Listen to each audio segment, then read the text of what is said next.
ہر قسم کے شرعی، روحانی اور جسمانی مسائل اور وظائف کے لیے دارالعمل یوٹیوب چینل سبسکرائب کیجیے اور بیل آئیکن بھی پریس کریں تاکہ ہر ویڈیو آپ تک بآسانی پہنچ سکے۔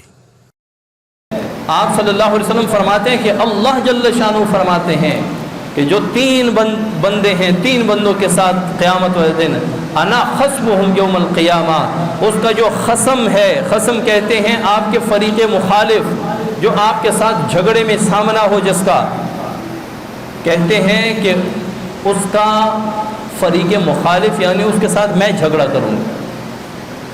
ایک وہ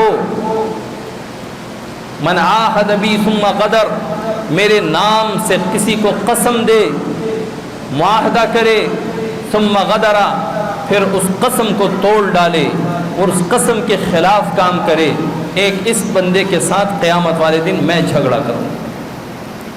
دوسرا وہ جو کسی آزاد انسان کو بیچ کر اس کے پیسے کھائے۔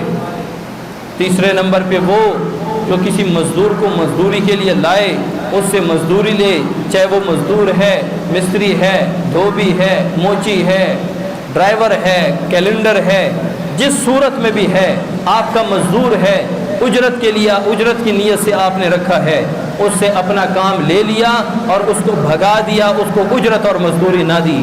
یہ بندے، تین بندے ایسے ہیں کہ قیامت والے دن اللہ تعالیٰ خود ان کا فریق مخالف ہوگا۔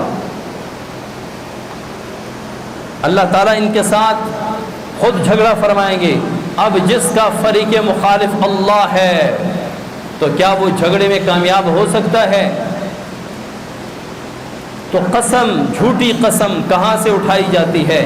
زبان سے اٹھائی جاتی ہے۔ زبان پہ جھوٹی قسم آتی ہے تو یہ گناہ بھی زبان کا ہے، اس سے بچنا چاہیے۔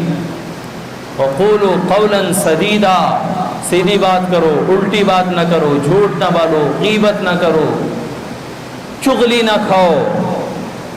کیا ہے چغلی؟ ایک مسلمان کسی کے خلاف کوئی بات کرتا ہے، ایک مسلمان